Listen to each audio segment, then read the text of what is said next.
और यूक्रेन में फंसे हिंदुस्तानियों की वापसी का सिलसिला भी लगातार जारी है। एक और फ्लाइट मुंबई पहुंची है। इसमें ज्यादातर तलबा थे। इन तलबा को किस तरह की मुश्किलात का सामना रहा और यहां तक पहुंचने में हुकूमत हिंद ने कितनी मदद की, इसकी जानकारी इन तलबा ने मीडिया को दी।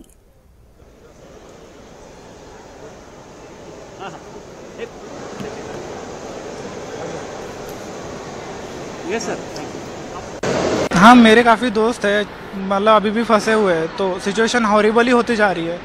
क्योंकि हम थे तो हमने थोड़ा जल्दी डिसीजन ले लिया, ऐसा मुझे लगता है, वरना आज मैं भी वहीं पे होता और मतलब ये कर रहा होता कि आती गवर्नमेंट की हेल्प तो मैं निकल पाऊँ। तो वही है सर। मेरा नाम आकाश है। आकाश, थैंक यू। हाँ, यूक्रेन गवर्नमेंट ने हमें खाने के मामले में बहुत सपोर्ट किया, क्योंकि सुपरमार्केट सब बंद थे, तो हमें ब्रेड्स, वाटर, मिल्क सब सप्लाई किया था बंकर्स में हमें। तो वो खाने का तो इशू नहीं था हमें। वॉशरूम्स भी थे बंकर्स में, तो कुछ इश्यूज नहीं था। फिर वहाँ से हम लोग को 28 का जो दिन था, वो वहाँ से हम लोग ने एक्सकेप किया टू द विनित्सिया, दूसरी सिटी में।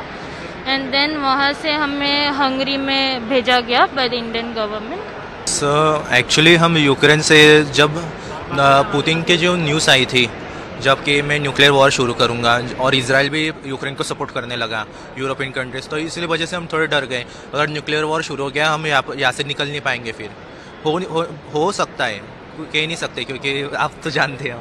इसी वजह से हमने फिर सीनियर्स ने बस बुक की, तो बस भी नहीं हमें मिल रही थी, तो लेकिन एक कॉन्ट्रैक्टर थे, उनकी वजह से बदौलत बस मिल गई हमें, तो हम एग्जिट हो गए वहाँ से। कैसे हालात?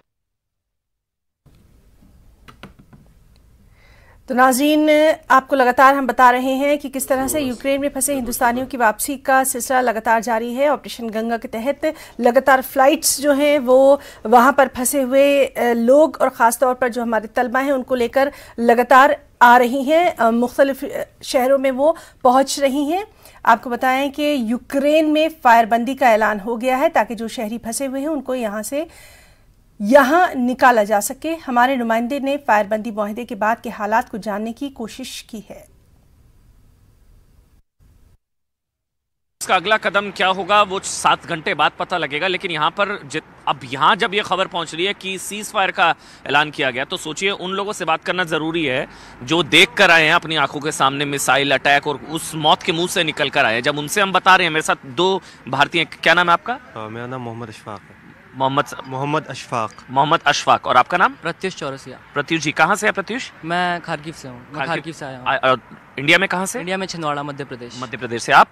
तेलंगाना। अभी खबर आ रही है कि रूस ने सीज फायर का मतलब संघर्ष विराम सीज फायर कर दिया है। जी, समझ गए आप, सीज फायर कर दिया। ये खबर मतलब आप इस खबर को आप किस तरह से देख रहे हैं? मतलब ये बहुत राहत वाली चीज़, आपने तो खुद देखा होगा खारकीव में क्या हो रहा था। ये बहुत राहत वाली चीज़ है क्योंकि बच्चे बहुत ज़्यादा फंसे हुए हैं वहाँ पे। तो जब तक सीज फायर चल रहा है तब तक अगर ट्रांसपोर्टेशन अवेलेबल होता है, जैसे भी सीट्स अवेलेबिलिटी होती है, तो बच्चों को तुरंत वहाँ से निकलना चाहिए, क्योंकि उसके बाद ये लोग बॉम्बिंग शेलिंग इंक्रीज़ कर देंगे। रशिया ने बोला है कि अगर यूक्रेनियंस नहीं मान रहे हैं तो to go all out, so it will be a problem.